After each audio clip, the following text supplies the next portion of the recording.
Hello everybody.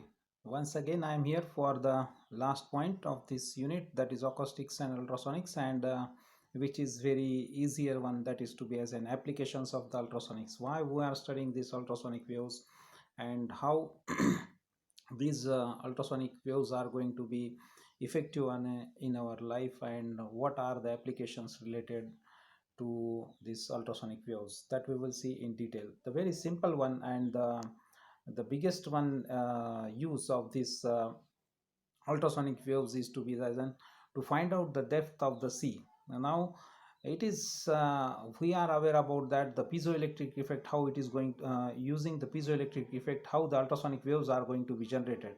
Now in this case, where the particularly your quartz crystal and your two plates are to be there, that will be the potential is given, and according to that the vibrations are going to be generated, and that will be giving you the when the external applied field is matches with the natural frequency of the quartz, then the ultrasonic waves are going to be generated. Now what happens from the sea, or basically it is from the top of the signals are going to be ultrasonic waves are, as we are aware about that, having the shortest wavelength. That is also we have seen in the beginning stage what exactly to be as an ultrasonic waves that means to be.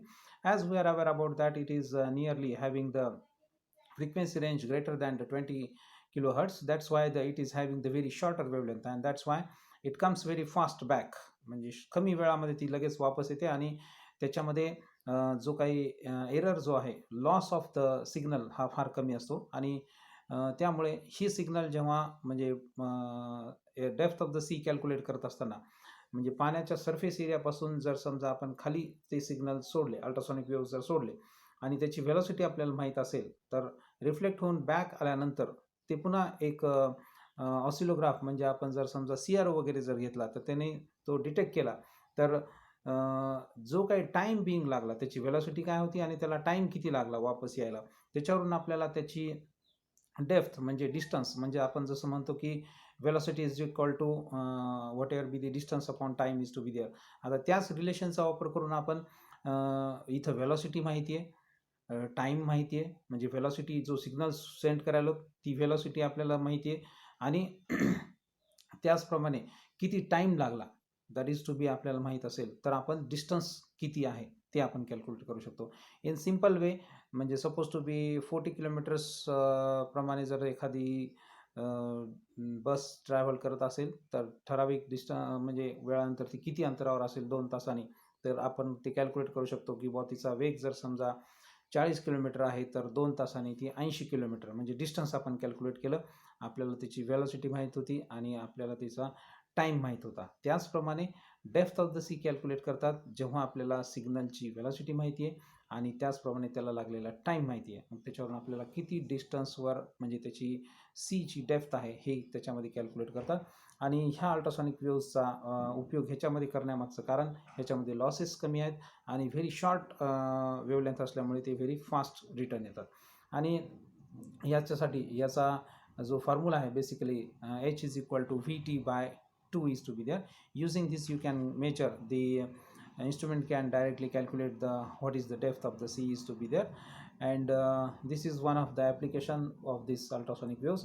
Second one is to be as an signaling. Basically बऱ्याचशा केसेसमध्ये म्हणजे समुद्रामध्ये जेव्हा किंवा युद्ध असेल किंवा एखादा शत्रू आपल्याला बाहेरचा ह्याच्यातून समुद्रामधून जर येत असेल, तर त्याला आपल्याला सिग्नलिंग म्हणजे किती अंतरावर आहे हे जर आपल्याला फाइंड आउट करायचं असेल, तर त्यासाठी सुद्धा ह्या सिग्नलिंग अल्ट्रासॉनिक वेव्हचा उपयोग केला जातो. बेसिकली काय करतात की पाणबुडी जी आहे ती म्हणजे पाण्याच्या खाली समुद्रामध्ये जेव्हा असते, तेव्हा त्याला काहीच म्हणजे आपल्याला दिसण्यासारखं असं काही नाही आहे, पाणी जर समजा आहे सगळीकडे, तर मग त्यावेळेस ह्यांचं जे सिग्नलिंग म्हणजे हे जे ट्रॅव्हल करतात पाणबुड्या, ह्या सगळ्या ह्या बेसिकली ह्या वेव्सवरच ट्रॅव्हल करतात. आणि इन जनरलमध्ये बॅट वगैरे म्हणजे वटवाघूळ हे सर्व काही जे काय आहेत ते अल्ट्रासॉनिक वेव्सच्या सहाय्याने ट्रॅव्हल करत असतात. त्याच पद्धतीने पाणबुडीमधून हा सिग्नल सेंड केला जातो आणि रिफ्लेक्ट झाल्यानंतर अल्ट्रासॉनिक वेव्स जी काही रिफ्लेक्टेड वेव्ह आहे तिचा ग्राफ कसा आहे त्याच्यावरून ठरवतात की समोर एखादा अडथळा आहे किंवा काही आणखीन प्राणी आहे, तर त्यानुसार ते सर्व काही रिफ्लेक्टेड वेव्सवरून ठरवलं जातं आणि त्याच्या सिग्नलिंगद्वारेच फाइंड आउट करतात की वे कसा पर्टिक्युलरली. नेव्हिगेशनमध्ये पण ह्याचा उपयोग म्हणजे मिलिटरीमध्ये सुद्धा ह्याचा उपयोग त्याच पद्धतीने केला जातो. सेकंडली मुव्हिंग फॉरवर्ड, अगेन दुसरं ॲप्लिकेशनमध्ये हिटिंग इफेक्ट्स, म्हणजे वेगवेगळ्या जे काही, जर समजा आपण beam of the ultrasonic waves is passed through a substance then it get heated, म्हणजे त्याच्यामधून जर तो सिग्नल पास केला तर तो ॲटोमॅटिक हीटेड होतो.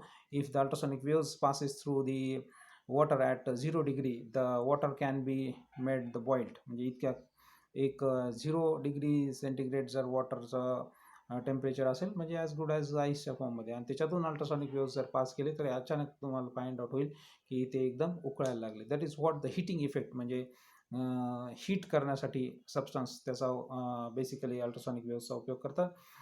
मेकॅनिकल इफेक्ट्स, अल्ट्रासॉनिक ड्रिलिंग, जे खूप हार्ड असे मेटल्स असतात त्याला ड्रिल करण्यासाठी सुद्धा, तर होल पाडण्यासाठी सुद्धा ह्या बेसिकली अल्ट्रासॉनिक वेव्सचा उपयोग करतात. Finding the cracks or irregularities in the metals, एखादा मेटल बनवलेला असेल आणि त्या मेटलमध्ये खाली एखादा किंवा एअर बबल राहिला किंवा काही एखादी इरेग्युलरिटी राहिली, त्याच्यामध्ये कुठंतरी भेग पडलेली असेल, जर हे फाइंड आउट करायचं असेल तरीसुद्धा अल्ट्रासॉनिक वेव्स याच्यामधून सेंड केल्या जातात throughout the end of the material. आणि मग त्याच्यामधून जर समजा रिटर्न बॅक आली तर त्याचा ग्राफ एक प्रकारे मिळतो. जर समजा त्याच्यामध्ये एखादी इरेग्युलरिटी असेल तर त्याचा ग्राफ वेगळा मिळतो आणि त्यानुसार आपण फाइंड आउट करतो की त्याच्यामध्ये एखादी फ्लॉज आहे का, भेग पडलेली आहे का, कुठं एअर बबल आहे का, हे सुद्धा फाइंड आउट करण्यासाठी, म्हणजे क्रॅक्स इन द मेटल्स हे सुद्धा त्याच्यातले फाइंड आउट करता येतात. त्यासाठी सुद्धा अल्ट्रासॉनिक वेव्सचा उपयोग होतो. Again looking for the applications, formation of the alloys जी काही केमिकल आपल्याला माहिती की of the uniform compositions are obtained substituting these particularly ultrasonic beams. Again, the chemical effects, the ultrasonic waves are acts like as an catalyst. We know that it directly not take in the action, but it stimulate the action of the reaction, particularly accelerate the reaction in the chemicals, and that's what the catalyst work is to be there. So it works as an catalyst. It works as a catalyst in the chemical effects. As far as the ultrasonics are to be concerned, a number of chemical reactions are, that is to be decompositions into hydrogen. Again, when potassium iron iodide is to be subjected to the ultrasonic waves, it liberated iodine, and so number of chemical reactions are to be used for the as an catalyst. As far as number of crystallizations or the all that things are to be done with this ultrasonics are to be there, and that's why these are the some sort of chemical effects of this ultrasonic waves are to be there. As another one is to be the very important factor, that is the soldering.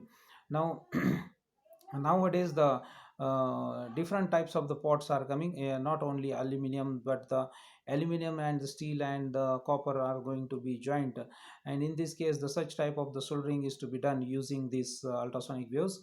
And soldering this, to solder the aluminum ultrasonic waves are going to be used. It is some sort of soldering gun it works as a. And another application is to be as in medical applications. There are a number of medical applications for these ultrasonic waves are to be there. And in these medical applications, the first one is simply to be as in your neurological pains, that is to be these waves are to be for the relieving the neurological pains are to be relief from used for this medical application. And basically it works as an massage, म्हणजे मसाजच्या पॉईंटमध्ये जे काही नर्व्सच्या पार्टमध्ये जर एखाद्या रिलॅक्सेशनसाठी वयस्कर माणसासाठी त्याच्यामध्ये ह्या फिजिओथेरपिस्ट बेसिकली हे यूज करतात, आणि त्याच्यामध्ये ह्या जर वेव्स जनरेट केल्या तर ते पर्टिक्युलरली रिलॅक्स करतात त्या नर्व सिस्टीम, त्या नर्व्सला. आणि it is one of the application such like of the neurological pains, arthritis, that is to be also there. Ultrasonic waves are going to be use for the relieving the pain due to the arthritis. त्याच्यामध्ये पण आपल्याला जे काही त्रास होतो त्या vibration ह्या frequency, म्हणजे एक प्रकारे ती अल्ट्रासॉनिक वेव्ह सेंड करणं म्हणजे एक प्रकारचे व्हायब्रेशनच सेंड करणं आहे. आणि त्या पर्टिक्युलर पेशंटला स्किन ज्या पर्टिक्युलरली ज्या ठिकाणी आहे, nearly 10 to the power 6 hertz is going to be moved.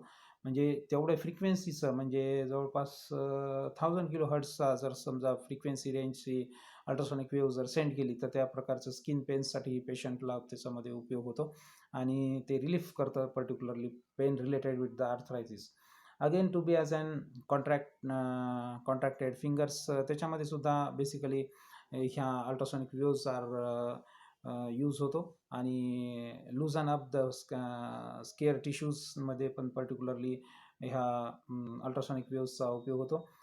Broken teeths, that is to be the, जे आता सध्या आपण म्हणतो की बुवा सिमेंट भरणं किंवा चांदी भरणं हा जो पार्ट आहे, त्याच्यामध्ये आता वेगवेगळे केमिकल्स आलेले आहेत, ज्याच्यामध्ये की सिमेंट भरल्यानंतर त्याला पेस्ट करण्यासाठी ह्या अल्ट्रासॉनिक गन्स असतात. मोस्ट प्रोबॅबली मेट्रोपॉलिटन सिटीजमध्ये ह्या अल्ट्रासॉनिक गन्स डेंटिस्ट यूज करतात, ज्याच्याने की तुम्हाला ते फाईन त्याची जी काय अरेंजमेंट आहे, टीथची अरेंजमेंट त्याच्यामध्ये सोल्ड करण्यासाठी, त्या ब्रोकन टीथला जोडण्यासाठी चांगल्या प्रकारे त्याचा वापर केला जातो.